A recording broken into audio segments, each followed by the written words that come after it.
All right, guys, the homework assignments, they've started appearing. We've got a couple of weeks to get into them because they're over chapter 2. Notice that there is no real chapter 1. It's down here. I need to reorder them. Other than installing, I did start the recorder, didn't I? Yeah, other than installing Python, the other assignment for chapter 1 is to read the book. Read chapter 1. Don't bother to submit anything. We're going to then immediately hop into chapter 2.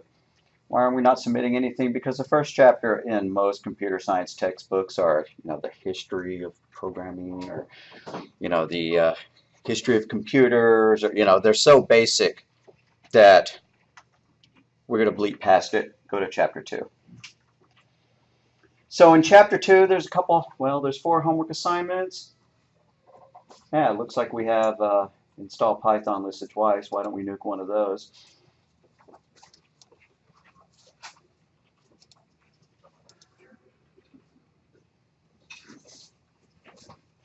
Then there's some tutorials. There's a Kaos Function tutorial, and there's book problems. Let's take a look at the tutorials. Just get you an idea of what kind of assignments that I give you. If you've had my classes before, you probably already have the idea, but let's take a look. Because this one's a little bit different. So read the chapter. It's a bit long, but it's very important as it introduces very important concepts. Variables, functions, what that means. You've probably seen that one. You've taken a Python course. You probably know that one means floor division. And then note the page numbers are approximate and may differ from the physical book to the electronic book, but you should be able to find them. If you need help finding them, I have both the Kindle and the physical textbook, so shoot me a message and say, hey, what page is it on, which platform? So what you're going to do is there's a couple of little short programs, 10 to 20 lines of code. So you're going to enter one called Volume 1, test it out, initials 2, and Volume 2. Then you're going to take screenshots of those. I specifically want you to zero in on that section. Just understand how it works.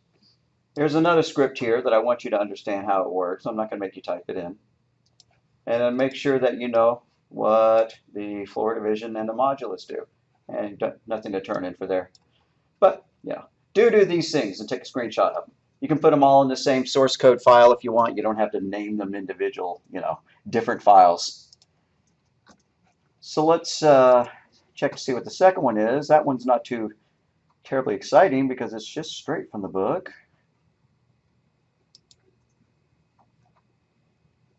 Then there's a Kaos Function tutorial. That sounds something like more what I created than what the book did.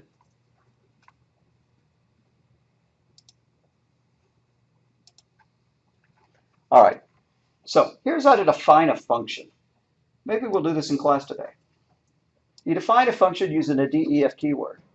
Now this is not even creating a file. This is just running it in from the interactive shell, the prompt. So we can define a few functions like that, and then when we try to invoke them, if we don't invoke them correctly, we'll get an error.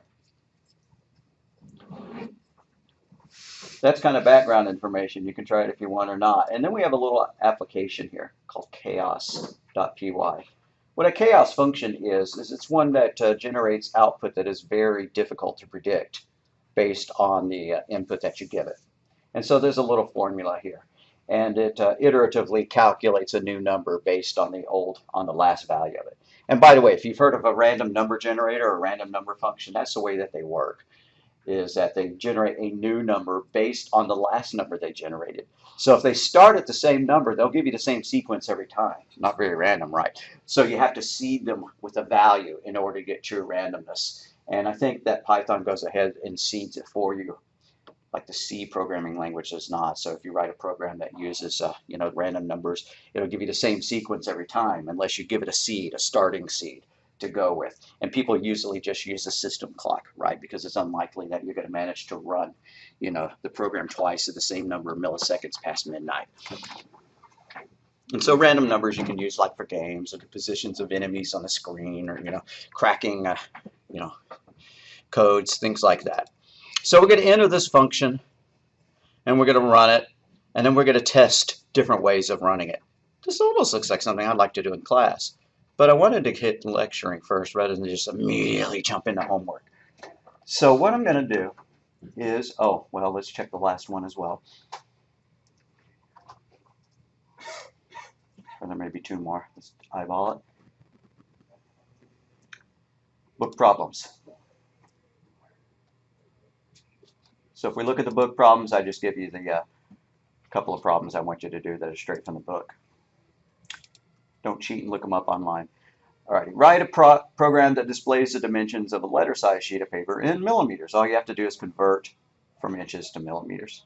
If you can't figure out how to do that, then shoot me a text and I'll show you. It's a simple formula. It's not a math class, so if you can't figure it out, that's fine. Write a program that computes and displays the perimeter of a letter size sheet of paper and the length of its diagonal. Well, the length of its diagonal, you have to use like the Pythagorean theorem to figure it out. Again, if you can't figure it out, just send me a message. And write a program that reads and displays the square, cube, and fourth power of a number. The user types in 10.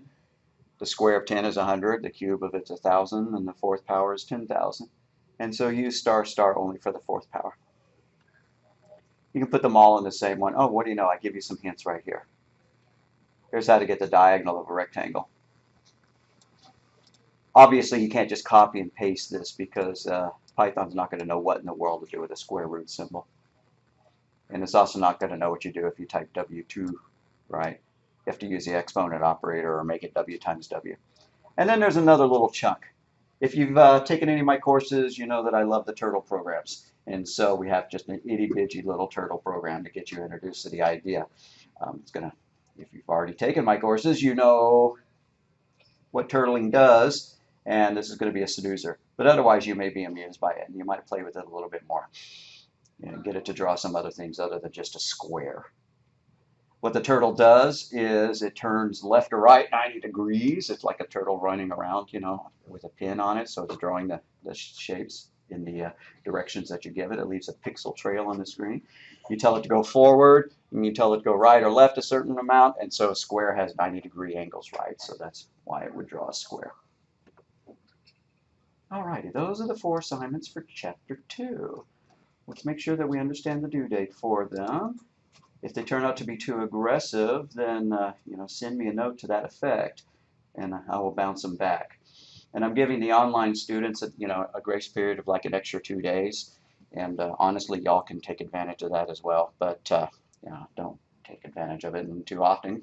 Try to meet the due dates so that because if you skip up to 2 days, then it's likely that you're going to lapse by more because you won't start working on it until after the due date. I know how those things go because I've been a student as well. Alrighty, so September 5. How much time is that from now? That's like 2 weeks away. We've got a lot of time before you actually have to hit that. Does that mean that you want to wait that long? Nah. Read the Chapter 1 over the weekend and then start on the Chapter 2 work, right? Get it done early. Don't wait until the last few days because, there's a fair amount of typing and stuff like that. And they're short assignments, but, they're for them. This is recording my voice, is it not? Yes, indeed. All right. So as I've mentioned, I haven't made PowerPoints for this textbook, and it's a pity that they didn't come with them. So we're also going to use an online textbook that has the same name. Python for Everyone. So that's what I'm going to go to in lieu of Python for Everyone. And this is a pretty cool website because it's based on Trinket. Trinket is a website that lets you program in programming languages right online without installing anything. So we can type in little pieces of code and run them right from the web pages. I don't know how many different languages they support, if it's only Python or whatever, but that's what we're going to do. So for example, here's a turtle program. It's right here sitting inside the web page. We can run it, and it does the turtle. And honestly, it does it faster than if you run it on your desktop. That's pretty neat. So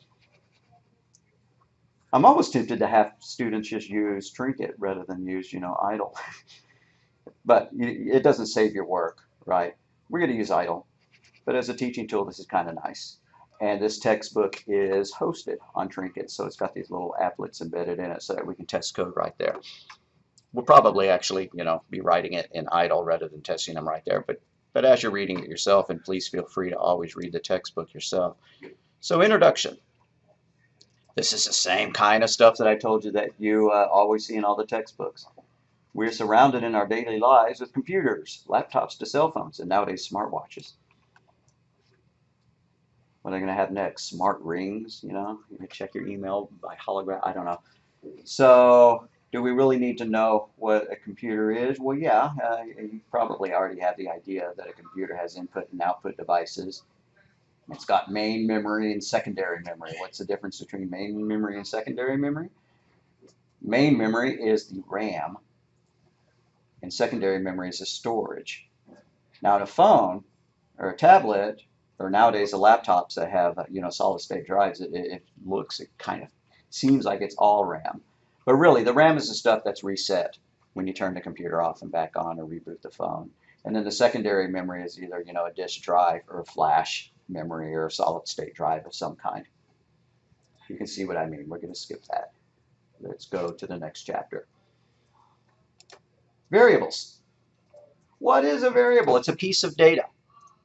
It's a number. It's a name. You can have complex variables. I think in terms of math, they call a complex number one that has a component that indicates whether it's multiplied by I, and I can be the square root of -1. Anyways, a complex number in math is something that has two different values rather than just one. A fraction is also conceptually a complex number. That's not what it's called, but right, 2/3. You can have complex variables that have all sorts of information, not just a number or something like that. And an example of that is this turtle. We run this turtle. Well, we see that the turtle's got all sorts of information. As it's running, it's got maybe its current position, an XY coordinate for it. It's got the color that it's drawing. It's got what angle it's at. It's got whether the pin is lifted or down. It's got whether it's drawing a solid or a hollow shape. All of that is just stored in one variable. We create the turtle, and it's got all that information. For example, we set the shape of it to a turtle, but the turtle can also be shaped like a triangle or a square or a circle, or you can remove it all. So that one variable contains its state, what the shape is, what its icon is, as well as its position and its angle. And you can also set the speed. If you wanted to draw real slowly, we would just change the speed to a lower value here. All right, that's kind of tedious, but yeah. So when we told the turtle to start drawing, it's drawing it at the speed that was set. That's what's known as an object. An object is an instance of what's known as a class. A class is a blueprint for a complex variable. These kind of seem cyclic, but you have a blueprint, like a blueprint for a house, and then you have the object, that's the house itself. And a house has a whole bunch of pieces. It's not just one thing, right? A house has got doors and windows, and the blueprint specifies all that stuff. But the house also has an address. The address is not specified in the blueprint. It's got all sorts of information in it. So there is something, a turtle class, and the variable is created from the class. And then it picks up, it has all the abilities that are specified in the blueprint for it. Now that's a little bit farther than what the online textbook is going to be talking about. I just want to tuck that away in your brain because we're going to be getting to where we're writing our own Python classes, and it's likely that you did not do much of that in fundamentals. If you did, more power to you and the instructor that had you do it. So in Python, it has some built-in data types, specifically storing numbers, storing true-false states, and storing sequences of characters.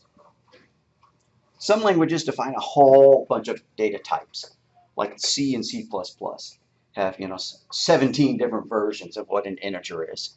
And it specifies that there are integers that are held in a certain number of bits and they can hold a certain value, a certain range, and then there are other ones that hold larger values, and then there are some that cannot hold negative value.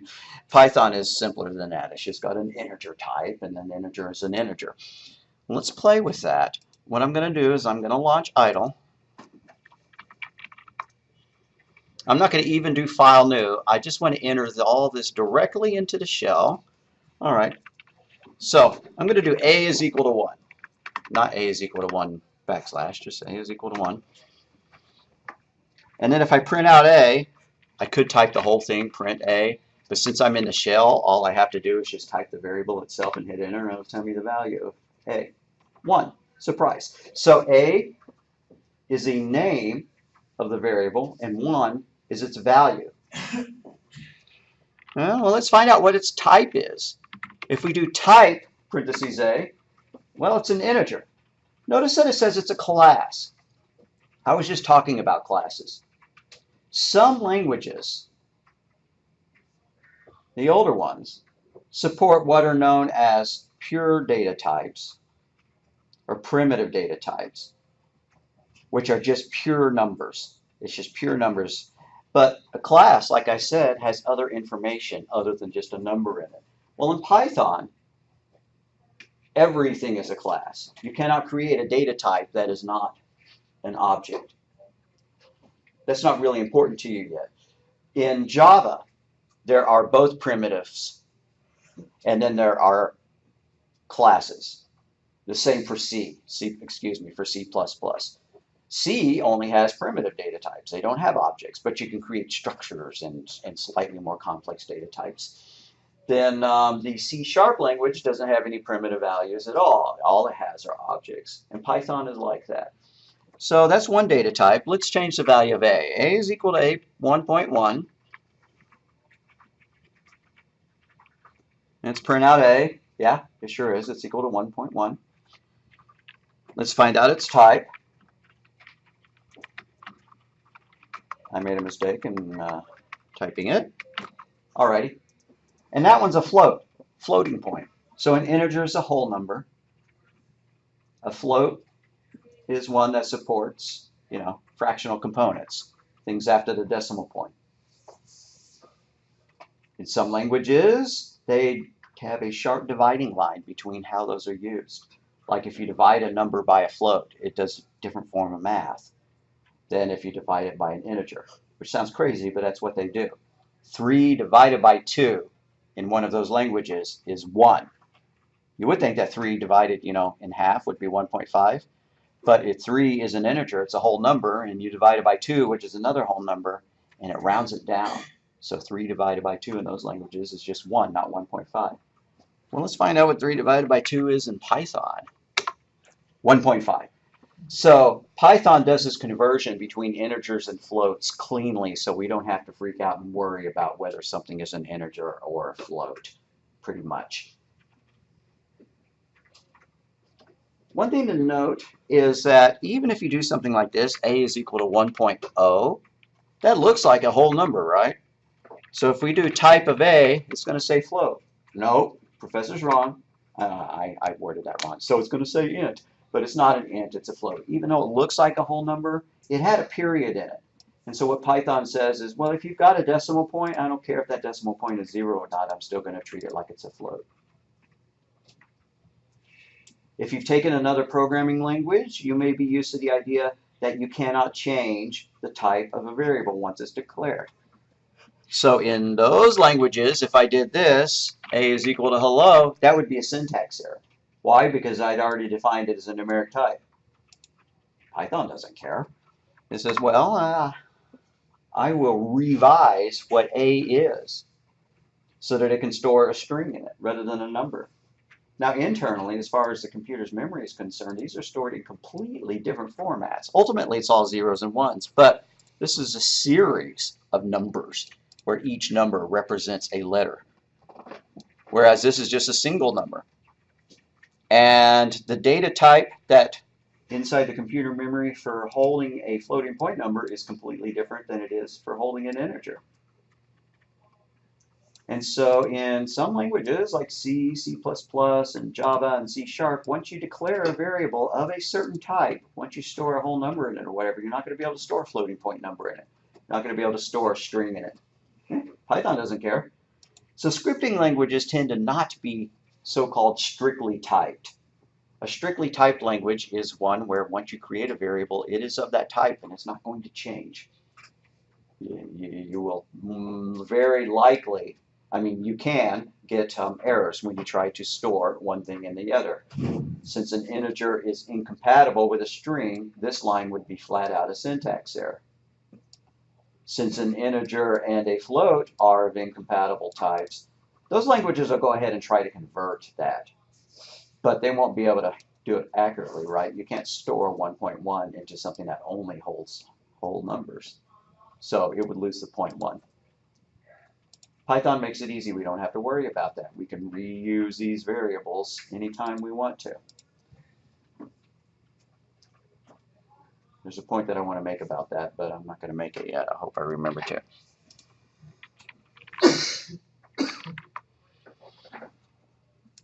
So a variable contains data. Variables have names. Fancy computer term for them, ComSci term for it is identifier. They have types. I don't know why I made these singulars. All right. And then lastly, they have a memory address.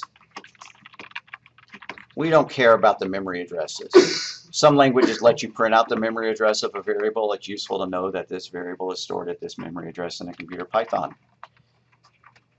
like Java, does not even let you get a hold of that information. They just decided it's not useful to you. So these are the three things that I would like you to be able to regurgitate on demand if I ask you, what are the components of a variable? Please know that they have data, they have a name, and they have types.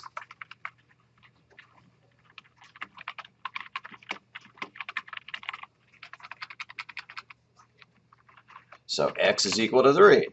We know what its type is. It's an integer.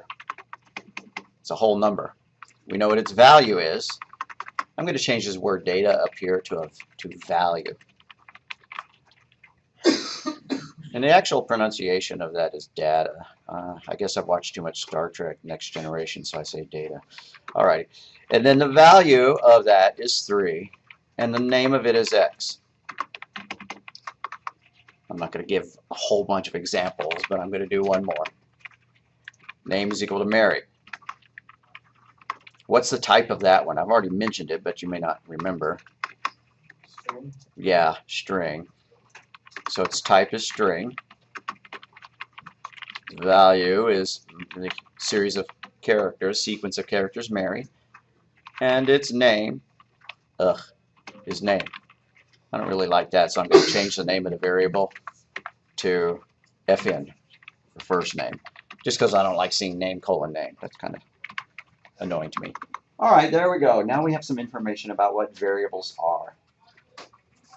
You have to assign in Python data, a value to it before you can use a variable. If I try to print out a variable that hasn't been created, I'm going to get an error. If I come over here, let me know if I need to increase the size of the font. Are y'all in the back okay with this? I'm not sure I'd be able to see it. I can't see the bottom. Yeah, I can see the bottom half. Screen, that's it. Yeah, okay. So it's not the font size, it's the fact that it's covered up. I will try to keep the information kept on like the upper 2/3 of it in that case. Because otherwise you're going to wind up turning your monitor sideways so it's not obstructing you.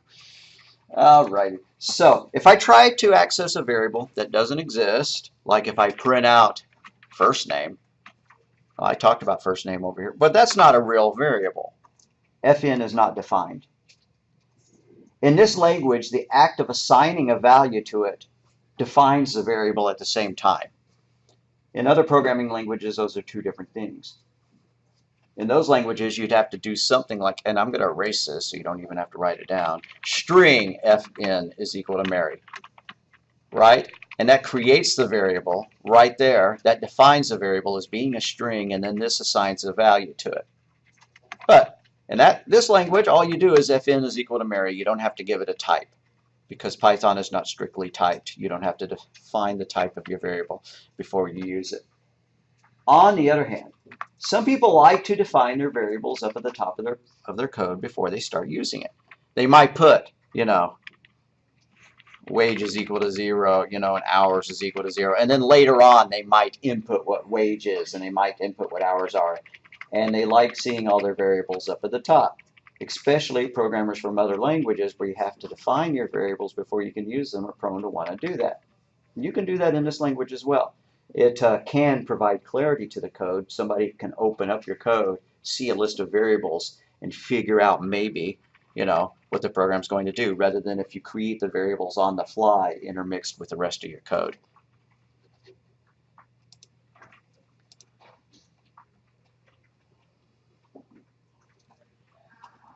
So we were assigning.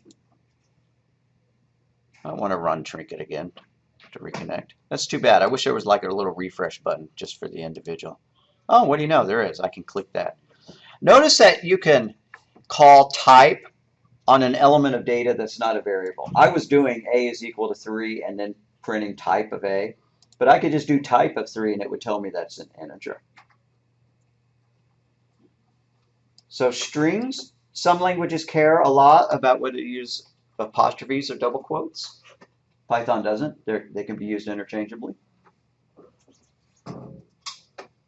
So one of the most powerful features of a programming language is the ability to manipulate variables. At one time in computer programming, in the dawn of computer programming, you didn't have the ideas of variables. You just used memory addresses. You'd say, okay, I'm going to be storing this data in memory address 7, and I'm going to be storing this data in memory address 8, and then in memory address 9 is going to contain the contents of 7 plus 8. And that's still the way that chips work underneath it all, right? The chip doesn't know, what A is and what X is. All it knows are memory addresses. But it's up to the programming language to convert these variable names, and as the program runs, to assign memory addresses to them, like where I said that, that's the fourth component of a variable is its memory address. But that's pretty darn difficult to write a program if you're always having to specify memory addresses. So, the idea of a variable, where you create a variable and then that becomes a symbolic reference to that memory address, was a powerful one, probably created in the 40s or the early 50s. So the assignment statement is the act of giving a variable a value. Pi is equal to 3.14159, etc., etc. One thing I'm curious about is the precision of a floating point number. What do I mean by that? How many values after the decimal? In languages like C and Java, you can have about 8 positions of accuracy if it's one data type, and about 16 positions of accuracy if it's another data type. That looks like it might already be more than 16. So I'm going to just come over here, back to my shell, and say A is equal to 1, 2, 3, 4, 5, 6, 7, 8, 9, 0. That's 10 places of accuracy. That's 20. That's 30. Now let's print them out. All right, it did round it down. Let's see. That's about 16 places of accuracy. So that tells me in my head that that's a 64-bit data type. Maybe you know what that means. Maybe not. I'm not really planning on doing a big lecture on what bits are and how bits relate to the values that a data type can store. Maybe I'll give you all a video on it. Point you to a YouTube video, talk 15 minutes on that or whatever. Your fundamentals class may have addressed that idea. A 16-bit value is smaller than a 32-bit value, and you know that from your video games, right? The Nintendo was an 8-bit gaming machine, and then your Super Nintendos came out that were 16 bits, and so they could hold a lot more RAM and a lot more colors, and the resolution was higher. And then your PlayStations came out and there were 64 bits or 128 or whatever. So, you get the idea that the bit size determines the size of the piece of data that can be held in it. So variable names and keywords. There are rules that you have to follow, and then there are guidelines you can follow when it comes to variable names. Variable names can be uppercase and lowercase letters. In fact, I'm just going to type this down. Fancy term for it is identifier, but we're seeing right here that most people call them names. So identifiers / names. The rules. Besides the fact that it can be upper and lowercase alphabet characters, what else could you use?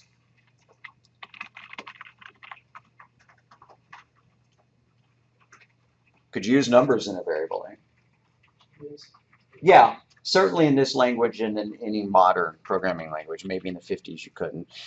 So yeah, you can use upper and lowercase letters. You can use digits. Can you use special symbols? Well, you can use underscores. Some languages let you use other special symbols like $signs. I don't think this is one of them. Let's find out. What happens if we type $$ is equal to Fred? That would work in the basic programming language. Not in this one. So, can't use $sign. I believe the only special symbol you can use is an underscore, the only punctuation.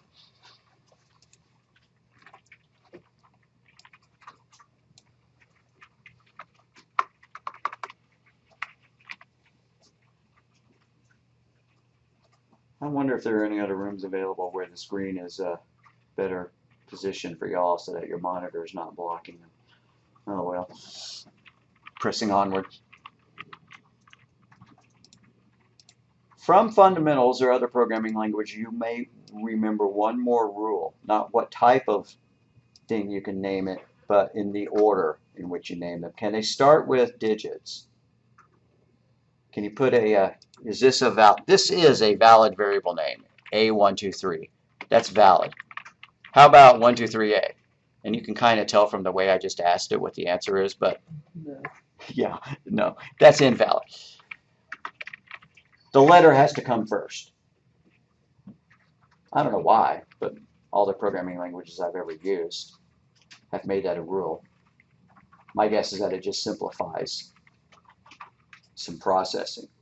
Okay, I've come up with another reason. Some languages let you specify a data type by suffixing a value, like with an F. And the F means this is a floating point number, even though it looks like an integer. Or if you put a capital L after it, it means that this is a long integer, which is twice as wide as a normal integer. So in those languages, it would be very important to not allow numbers. Python doesn't do that, but they follow the same guidelines as all the other languages. So we're going to say upper and lowercase letters, digits, underscores, and then first character must not be a digit.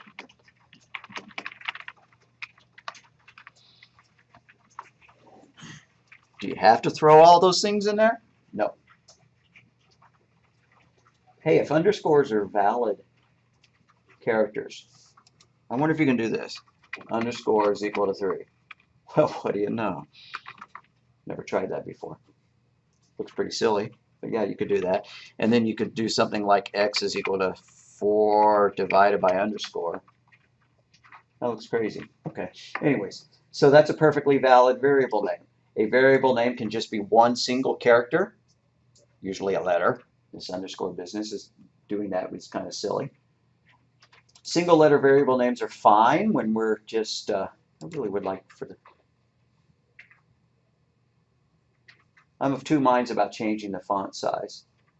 I probably better make the font larger, and that's going to make it more difficult to keep a lot of information on the same screen. The reason why I'm thinking it needs to be larger is for the people watching at home. So instead of size 10, why don't we make it like 14? See how we think about that. That may be too large. Okay, yeah, now it's at the bottom where you can't see it.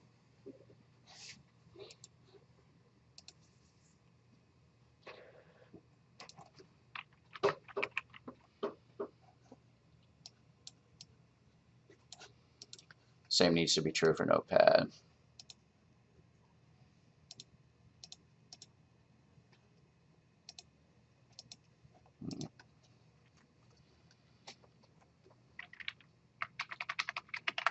There are naming conventions.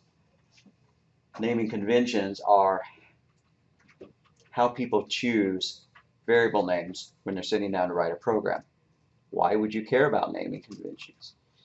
Well, somebody may decide that all they want to do is use single letter variable names, and then when you're editing their code, you don't know what X means. You know, it's thousands of lines of code, and all you see are things like X and X2 and X3 and things like that. And you know, that's very difficult to understand what the program is doing. So you usually want to choose meaningful variable names. But this is a guideline, not a rule. You can use single letters. It's just really bad programming. And if you're doing programming professionally, you're not going to want to do that. And if you turn in a program that's more than a couple of lines long that is using all single letter variable names, then I might get grumpy and ask you to revise it. So choose meaningful variable names. T, not so great.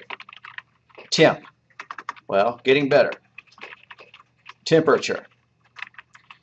It's a lot of typing,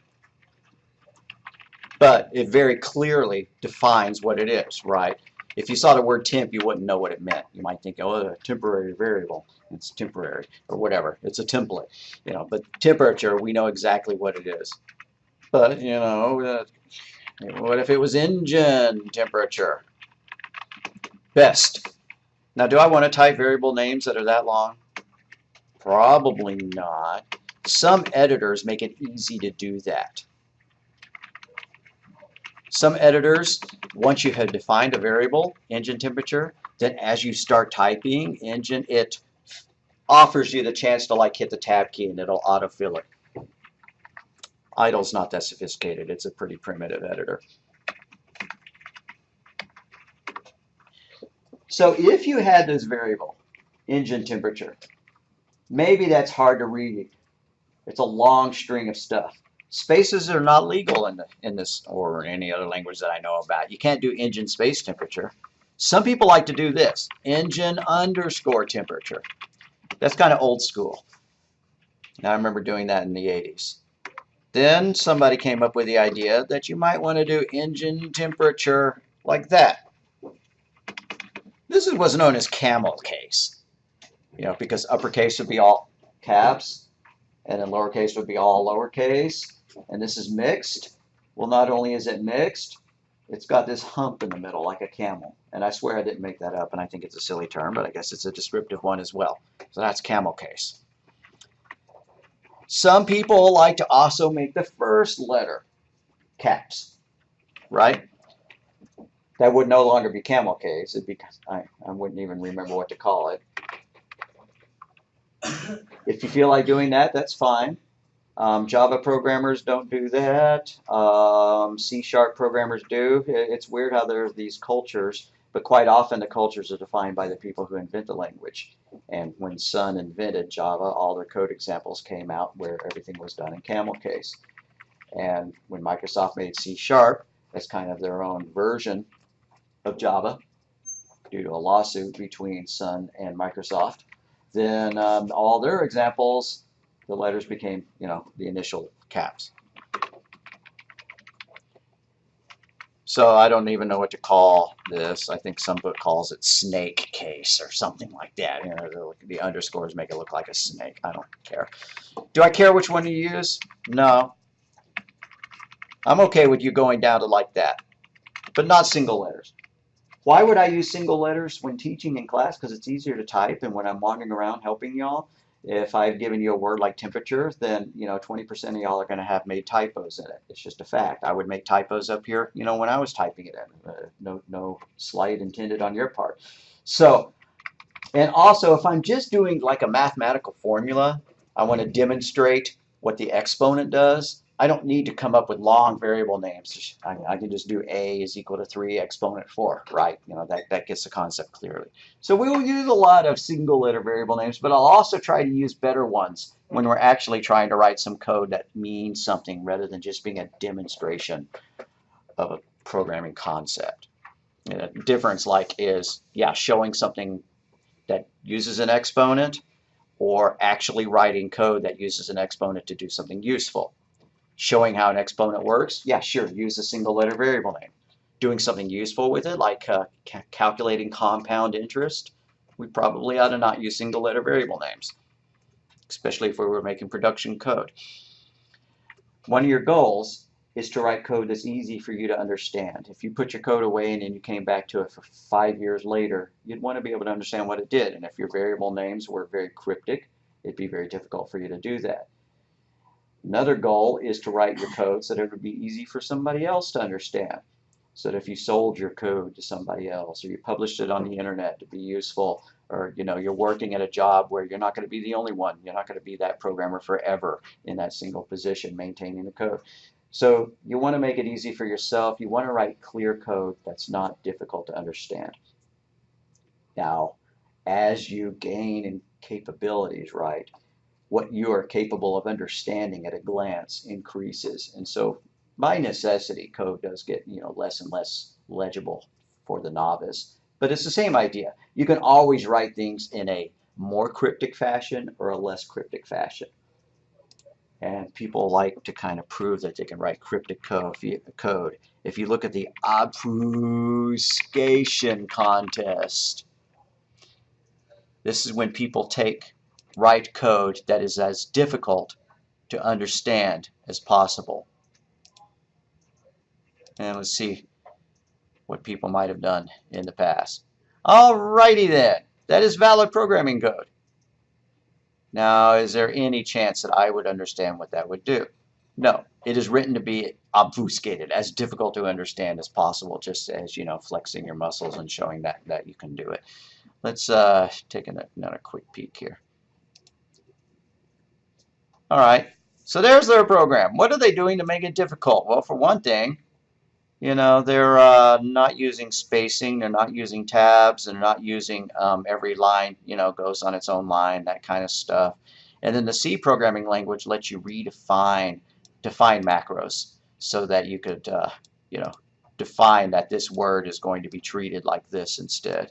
Python does not let you do that. A lot of modern languages, this is a very powerful thing. I shouldn't say modern languages. Just a lot of languages avoid doing that because it can make code very difficult to read. It's not absolutely essential to get a programming language to work. But you don't want to write code like that unless you're entering the obfuscated C contest.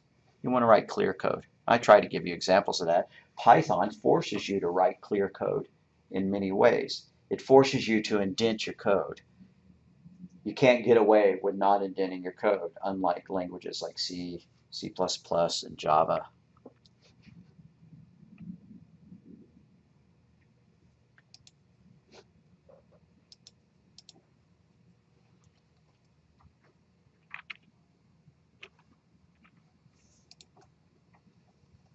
So what is a statement? It's a unit of code. You could call a statement a line of code. But really, you could have a line of code that contained more than one statement, particularly in other languages. Or you can have a statement that spans multiple lines of code. So it's a single unit of code. That's a statement. So is that. So is that. Operators and operands. Operators are the mathematical looking symbols, the punctuation, plus signs and asterisks and double asterisks. Now there are some things that are punctuation that are not operators. Parentheses are punctuation, but they're not operators. Operators are kind of the verb, right? Divide by, add, subtract, multiply. They're the verbs. And then they're just flat out punctuation, right? The English language has verbs, and it also has just, periods and exclamation points and question marks.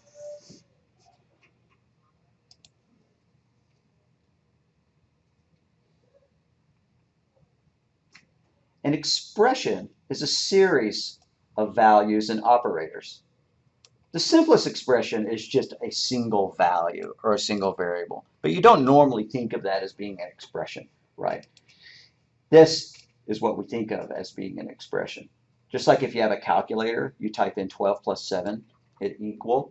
That's the expression. You wouldn't have thought of the number 12 as being its own expression, but technically when you're thinking about a language and you're thinking about how it's defined, even a single value or a single variable is an expression. But for our general brain set, we're going to think of an expression as being a series of values and operators. Now these values have a special name, operands. So an operator are symbols that perform actions on data.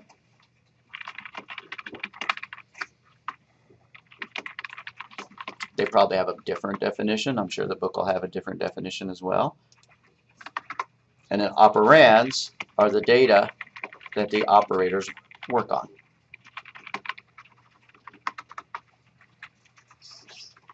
So x times 12 plus b. How many operators are in this?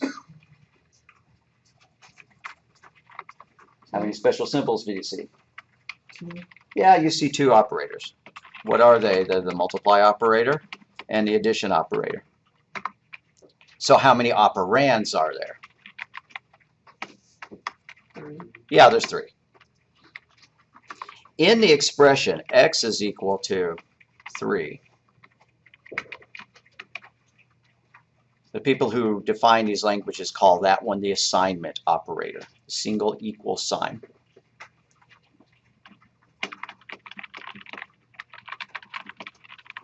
And then x equals 3, that's the comparison operator. That checks to see if x is equal to 3. I forget if it's called the comparison or the equality operator or something. We'll probably see.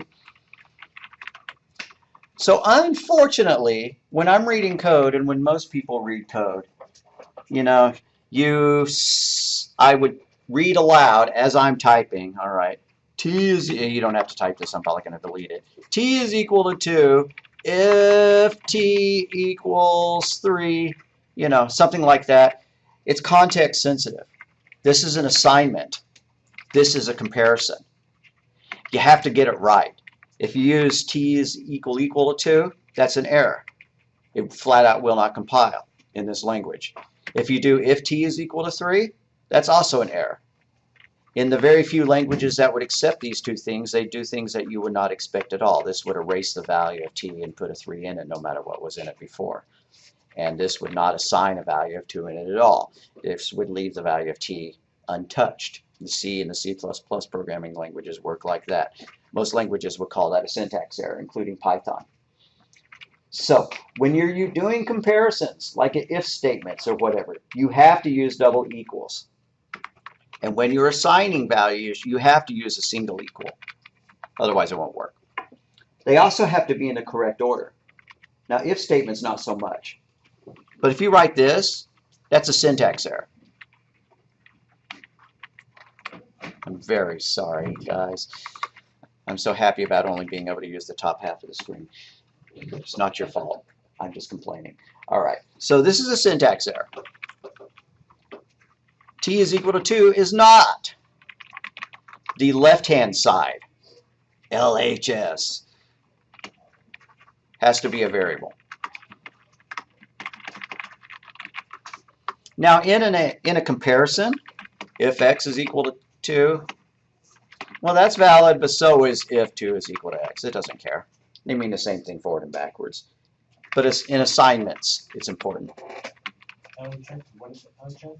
I am so sorry, pardon me? What is LHS again? Oh, that's just the fancy term for left-hand side. And then RHS is right-hand side. And I'm very sorry that I even used that abbreviation. I'm going to delete it. So the left-hand side has to be a variable.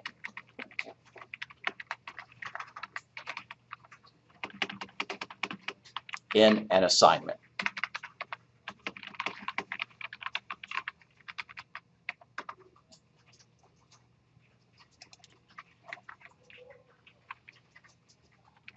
Note to self, find room with higher projector screen.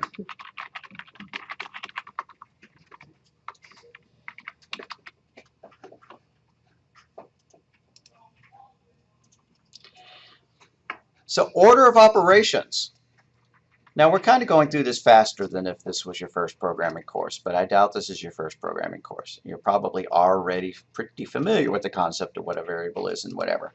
But we got to hit it anyways, especially since 1113 is being removed as a prerequisite for this class.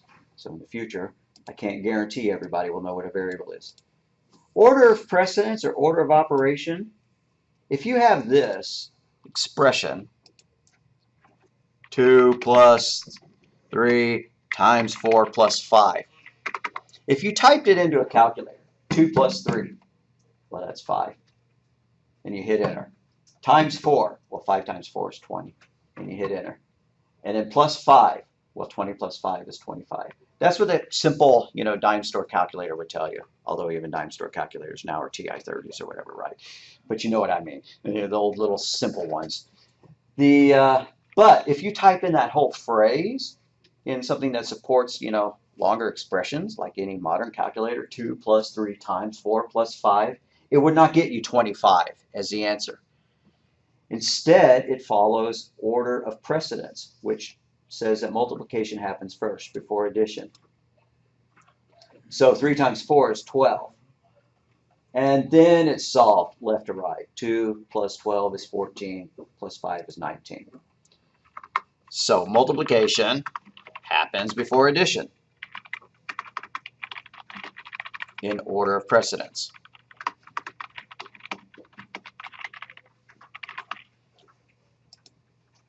Okay, order of operations. We're going to also call it that. Different textbooks.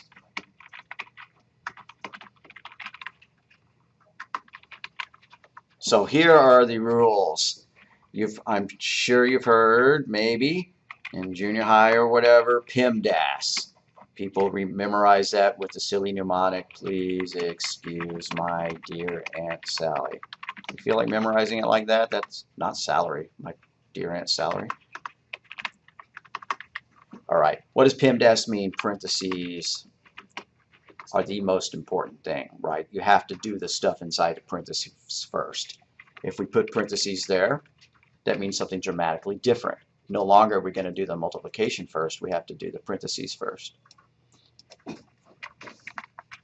So parentheses, and then exponents, which in this language are represented by 2 stars.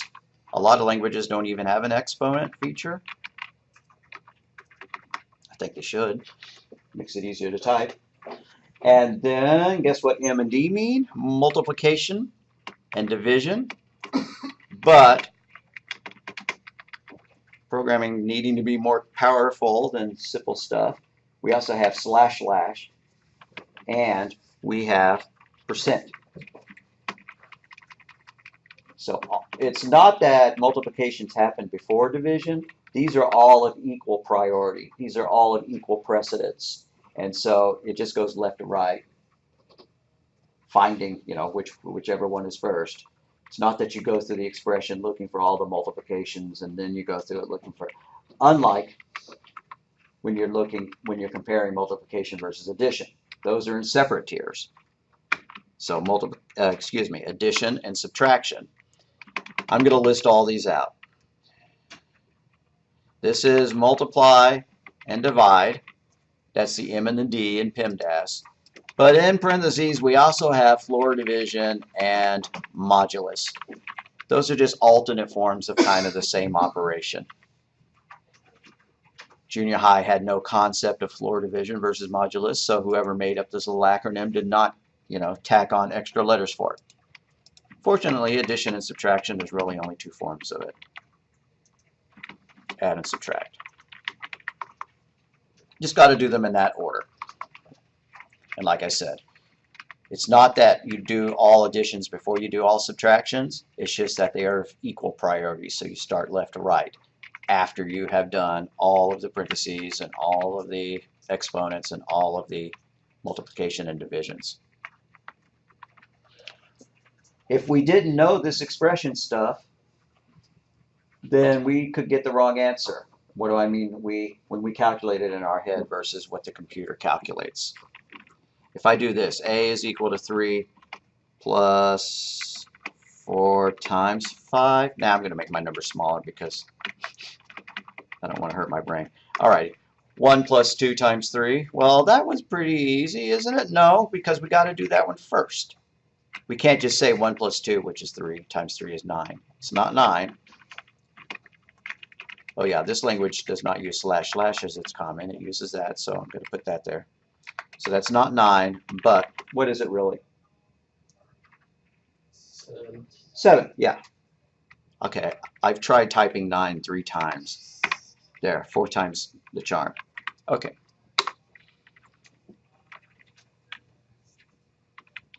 Sometimes it is just solved left to right, right? 2 times 3 plus 4. Well, you're going to do the multiplication first. That's 6. Then we're going to add 4 to it, and that's 10. So that one did wind up being left to right, but it was pure coincidence since we had the multiplication before the addition. What do we have this? A is equal to 3 plus 4 times 5 minus 2 to the power of 2. Well, we got a whole bunch of stuff we have to unpack here. What do we have to do first?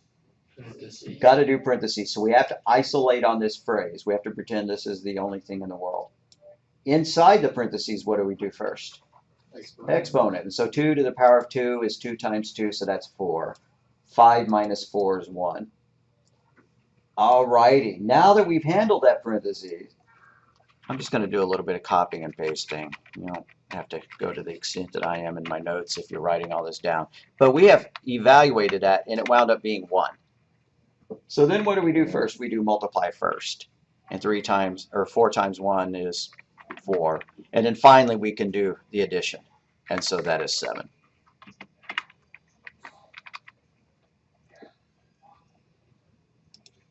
I think everybody already understands that, either from fundamentals or from your math classes. Of course, the textbook is going to cover it as well. Man, we're getting to the end of the class and we haven't even written any programs. That's kind of lame. All right, let's go to idle and actually write something.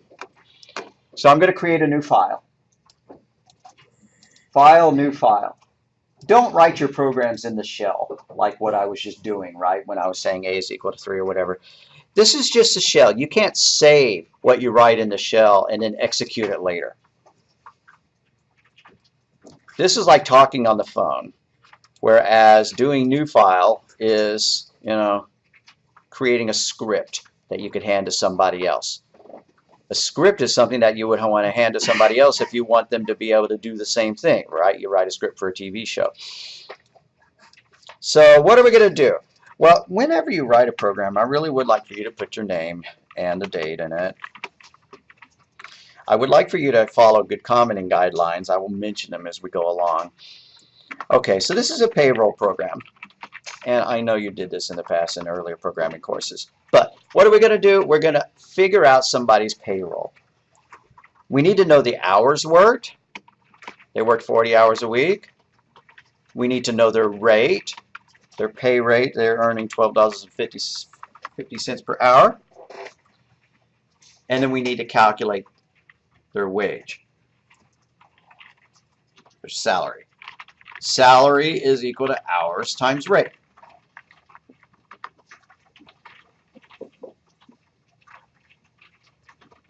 All right, great. Now when we run it, it's not going to do much that's very exciting. It's going to perform that calculation, but we're not going to have any input or output. So I'm going to save my work so that I could run it. When you do a save or save as, it offers to save it deep down in the bowels of the Python directory. Don't do that. Make a folder off the desktop or on your flash drive or whatever. Never save things into the Python directory. You can break Python to the point where it won't even launch. And if that sounds unlikely, trust me, it has happened. And it can be a pain to fix. So I'm going to go to desktop. I've already created a directory. Now I'm going to go into that directory. And what am I going to call this? I guess I'm just going to call this B because it's lecture B. That's a pretty lame name, so I'm going to call it B payroll. I could add the extension, but it will be added automatically anyways. Okay, so there's my payroll program. Do not enter code into the thing that starts with the 3 greater than signs. If you see that, then you know that you're in trouble. All right, so when I run it, great. It calculated the salary, but it did not display it. Well, I want it to display. Why do a calculation if you don't see what it is? So I'm going to do a print. In old versions of Python, you could do this, print salary. Then Python 3 came along, and the guy who created the language broke tens of thousands of programs by saying that you had to use parentheses.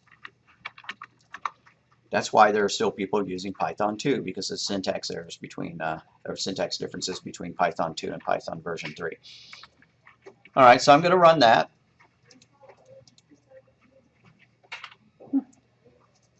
Cool. Maybe we want it even cooler. Maybe we want to display it out to 2 decimal places rather than 1. And honestly, I think I'm probably going to have to refresh my memory on how to do that. And if I can't figure it out immediately, then I'm not going to do it. I know one way of doing it, but then there's another way of doing it that was introduced in Python 3, and I don't remember which one the book shows, so I want to do it the most modern way, just so that you see it.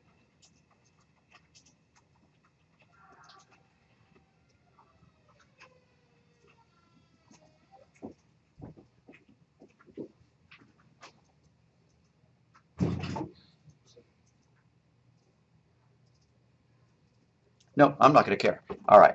But it would be nice if we gave a label to it, because right now it's just printing out a number. So what I'm going to do is I'm going to add something to the beginning of my print. I keep typing up. There, that's what I wanted.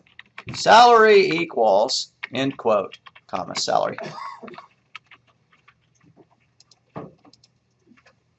Salary equals 500. That's well and good, but maybe we want to display all of the information, not just the salary. Right? Maybe they don't know how the salary is calculated. Maybe they're not sure that their employer has the correct information. So why don't we print the other values as well? Why don't we print, and I stuck this above the salary line, print, quote, hours equals, end quote, and let's print out their hours. And then let's print out their rate. Print rate equals, end quote, comma, rate.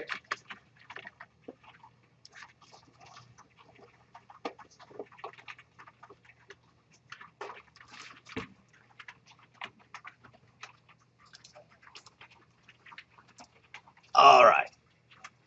I'm getting happier with my program. This is almost actually looking like something useful. What would make it better? I'm not going to actually do it, but what would make it better? If I was going to give this to my mom to let her figure out her salary, what would I change? Yeah, I would want to do input. And saying, Mom, you need to open up idle and change the source code. My mom's probably not going to do that. So we would want to do some input statements. But I'm going to leave that alone, and let's make our Dropbox, and we'll call it a done day. Are there any questions over what we've done? Anybody get syntax errors? If so, I'll help you, but let me go ahead and make the Dropbox for everybody. If you feel like uploading your notes, if you typed notes, it's not mandatory, go ahead and put them in the same folder if you want. That way they're available to you. Kind of nice when you're taking an exam if you can just pop open the notes over, that lecture. So this is going to be lecture B.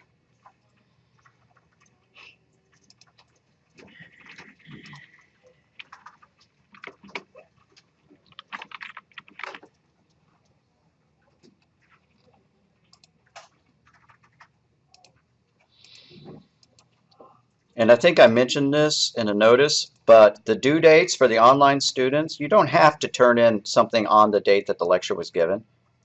Just get it done as soon as possible, right? You have up to 4 weeks before I kill your credit or something like that, but don't wait 4 weeks to watch a video. Just don't stress about it looking like. That's just the date that it was recorded, not the date that it's actually due. But since these things need to be done before you do the homework, it is important to get them done quickly.